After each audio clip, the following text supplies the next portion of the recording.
At hello, eto, pupunta kami ng safari. Naka-ready na yung aming mga 4-wheel drive. Ayan, kararating lang nila ang aming mga 4-wheel drive. Ayan sila. Alright. Ayan, mga pupunta ng safari 4-wheel drive. Yan. Pupunta kami sa disyerto. Alright. Ayan. Sige. Alright. So, sige, punta muna kami ng safari at maglalaro kami sa disyerto. Alright.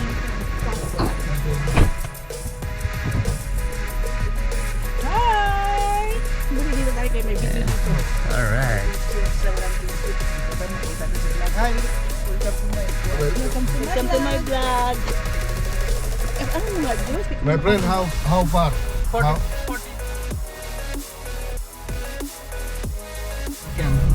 Okay. And all the other activities like camel ride, shows, dinner, henna tattoo for ladies, shisha, Arabic costume, everything will be in the camp. Nasakto lang pala ang ano natin. Alright. Ayan. In-explain na sa amin kung anong gagawin namin. Pagdating daw doon, na-explain sa amin kung anong gagawin namin. Meron silang Meron daw sandboarding, Kaya lang siya. pero mas shisha, maganda yung kanila, December yun. pagkain at kung ano-ano pang mga activity na yan sa i-explain sa amin. Sa winter na ito. Ayan, ang pinaka-importante yung ma-experience namin yung sand, yung maglalaro kayo sa sand, 4-wheel drive. Alright, ang lakas na sakyan nito, Toyota Land Cruiser. At yung isa is Nissan Patrol V8.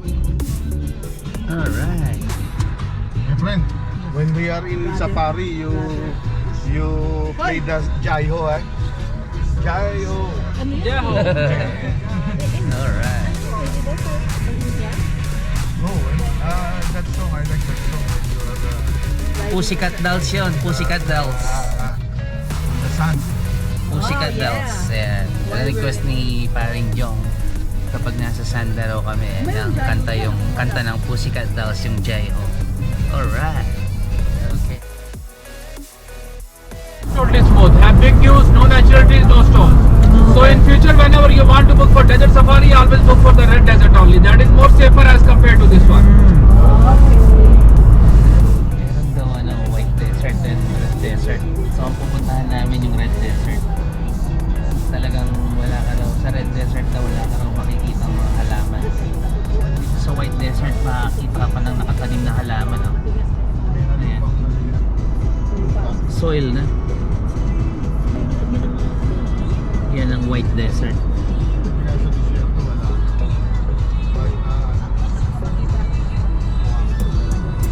Yan na, at dito raw sa white desert talaga makikita ka pa ng maraming halaman. Yan. Kung makikita mo talaga yung kapaligiran, punong-puno ng halaman talaga. Yung mga puno, yan ang white desert. Ayan, papakita ko sa inyo.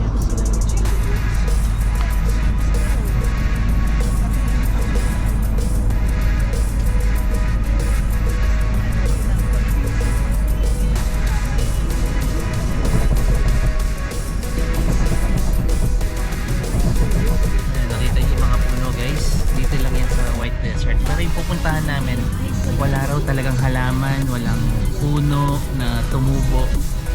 Talagang dry na dry daw yung desert na yun. They call it red desert. Alright.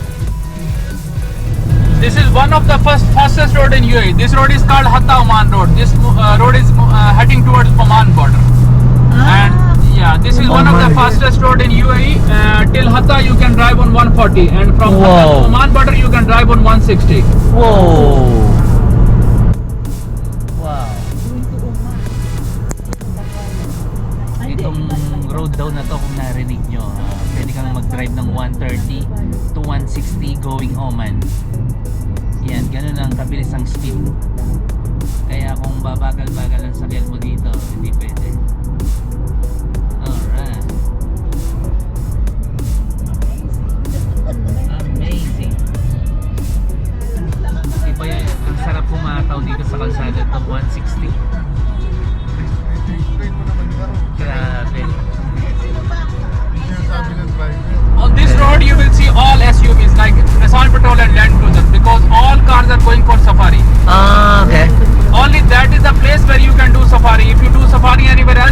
fine of 20,000 dirhams. Ah.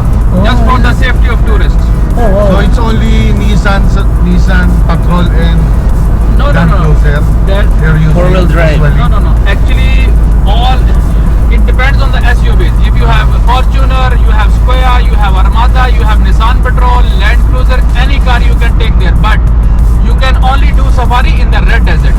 Ah, Okay. Government has allocated a specific place where you can do safari. Yeah. If you do safari anywhere else, then there is fine of 20,000 dirham, because in the White Desert, sometime when the car slides during safari, sometimes it's stuck in plants and stones and get rolls. So in White Desert, there are more chances of accident. In Red Desert, it is totally safe. Wow. That's a big money, brother. Big fine. Wow, ayan. Kung narinig nyo, talagang napakalaki ng fine pala. Pwede ka lang mag-safari kapag SUV lang daw ang pwedeng makapunta ron at hindi mo siya basta-basta siya pwedeng gamitin. Kailangan meron designated mga car na pang safari lang talaga. Tingin ko may mga permit sila. Alright, see in safari. Amazing.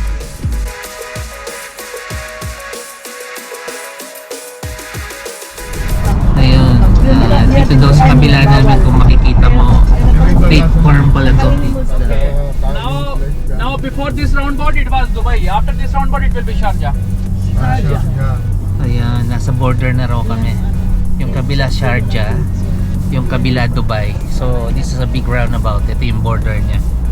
And on the right side, you can see a white shade. That is the last bus stop if you want to go Oman by road through bus. Mm.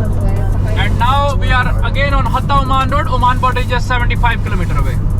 Ayun nga, in-explain niya. Dumaan na kami sa border sa big roundabout. Ayan. At pinakita niya yung pinaka last na bus stop. Ayan. From Dubai to Oman. Alright. Sige. Biyahe pa tayo. Old village. Still people live there and run the camel farms. If you come at night from this road, you will see the lights on the mountain as well.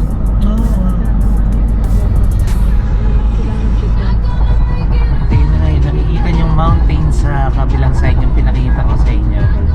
Yun ang maraming nagre-raise daw ng mga camel dyan. So meron silang camel farm sa kabila ng bundok na yan. At tuwing gabi raw, yung bundok na yan, makikita mo punong-puno ng ilaw. Alright, tignan natin ulit.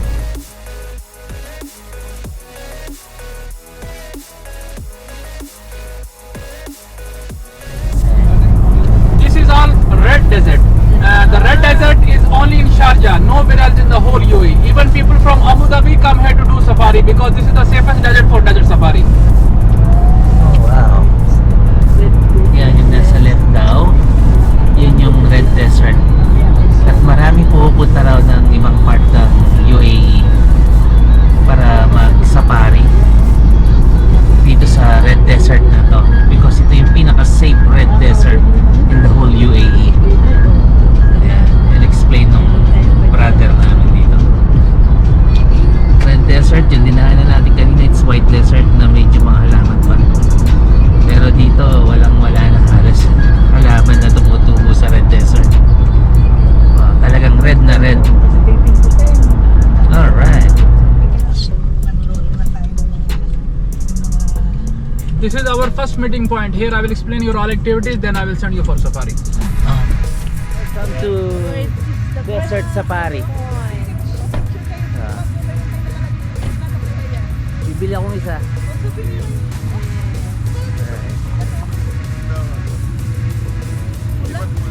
Alright, nandito na nga kami sa Desert Safari.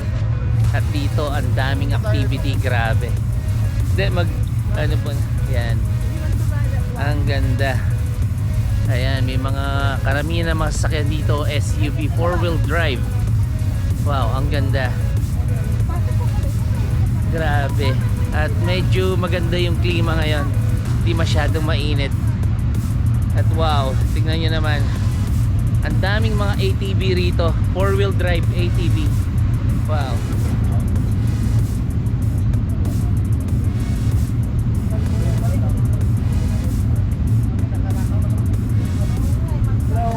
Sinusundan namin yung tour leader namin at i-explain niya yung mga dapat at hindi dapat gawin dito sa safari.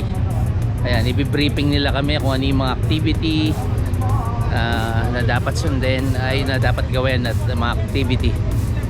Alright, it's nice. Okay. Quad bike station over here, you can ride the quad bikes. After riding the quad bikes, I will send you for safari. During safari, you will get the picture point and sandboarding. After that, I will take you to the camp. Camp is just 15 to 20 minutes away. In the camp, you will get the camel ride, shows, dinner, henna tattoo for ladies, shisha and Arabic costume for photos. But for now, you have 30 to 40 minutes, you can ride these quad bikes. There are two options for the quad bikes, one just for the fenced area, plain area. If you want to go for more fun, then we have option for the open desert. There will be a guide on the separate bike. He will take you inside the big dunes. There will be good picture point, good video point. So it's up to you, either you want to go inside desert or outside desert. In the open desert, we have two options. One is the quad bike and the other one is the buggy ride. That is same like car, totally covered 1000cc power. So you can decide. In the buggy, maximum city capacity is 4%. On the quad bikes, maximum 2%. So you can decide. This is the real fun of desert. This is the only activity. How long we're going to stay here? 30 minutes? Like 30 to 35 minutes. Because safari will start after 4 p.m.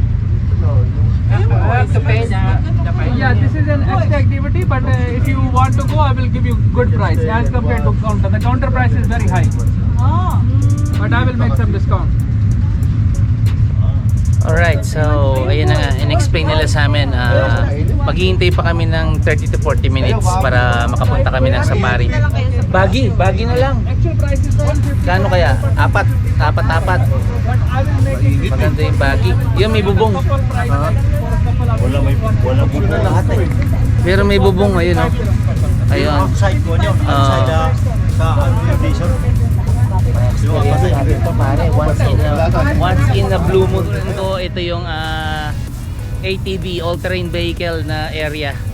At dito mo rerentahan yung ATV mo syempre at mga 4-wheel drive karamihan. Ayan guys, ipapakita ko sa inyo ang kagandahan ng Red Desert Hills Safari. Ikaw mismo magdadrive ng kanilang 4-wheel drive. Ayan.